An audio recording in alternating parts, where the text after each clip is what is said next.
we can now start loading our data. I will start with the color data, and I'm going to be reading that from a CSV file.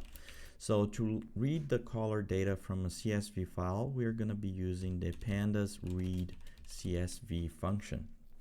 If I press Shift Tab, I can inspect the arguments that goes into that function, and we can see that the first argument is the file name.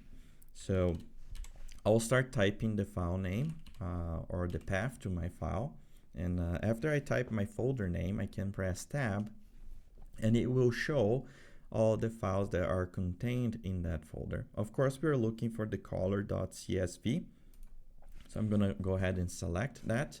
And if I run this cell by pressing Shift Enter, color is now my data object that I read from the CSV file. So if I select the cell below and I press A, I can create a cell above. To create a cell below, I can just select a cell and press B. So those are the hotkeys for creating cells. I'm not always gonna say the hotkeys that I'm pressing. That's covered on the Python introduction tutorial. And if you need to refresh on that, I would recommend to go and watch that video. Other hotkeys that I might be using is to delete cells. So if I'm not going to use a cell anymore, I can select that cell and press D twice. And in addition to creating and deleting cells and running cells, other thing that I might be doing also is, for instance, if I have a code in a cell that is not well formatted, I can automatically format that cell. And there are two ways of doing it. One way is to go ahead and click on this button above, and this is gonna format that cell for me. The other thing I can do, I have set up a key binding for this for formatting cells, which in my case is Control B.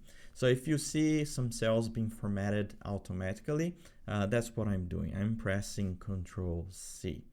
So I just run that cell, so that means that color already contain my data, and I can check the type of that data by typing type and inspecting what is color. So color is a Pandas DataFrame. So Pandas DataFrame is a generic data container. It's a very popular data container within the data science community. It does have a lot of helpful functions that we can call. But a data frame itself does not know what's the nature of the data that it contains. So it doesn't know that the data inside this container is a color data. For that, we need a more specialized data container. For instance, in RMSP, we have RMSP.color_data for specifically containing color information. Before we load this data into a more specialized object, let's take a look at some of the functionalities that we get with Pandas DataFrame. So first of all is the .describe.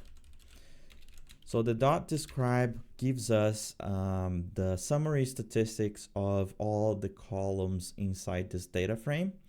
Another one that's pretty useful is .head, which gives us the first entries of that data frame, similarly to .tail, which gives us the last entries of that data frame. Of course, we want to use this as a RMSP object, but before we go into the specialized data container for color data, I want to introduce the RMSP.GeoDataFrame.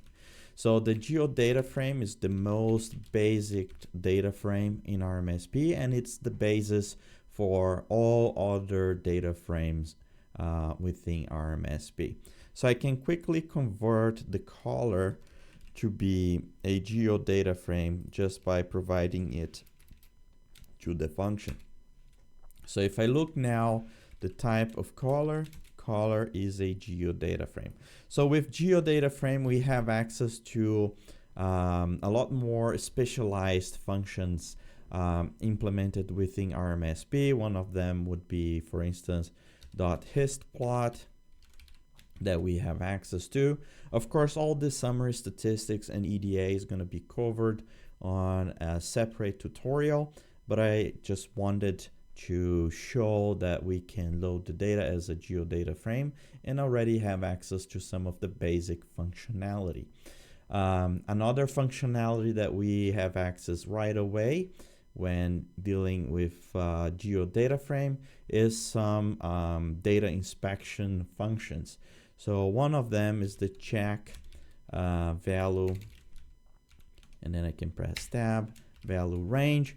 So what this does is similar to the Pandas describe, but this divides all the columns into continuous variables and categorical variables. So you can take a look at some of the categorical codes within the categorical variables that may be contained in that data frame. I would like also to highlight that similarly to how all other data frames within RMSP are also a GeoDataFrame, because the GeoDataFrame is the most basic data frame in RMSP. A GeoDataFrame is also a Pandas DataFrame, so that all the GeoDataFrames inside RMSP will have access to all the same functions that a Pandas DataFrame has.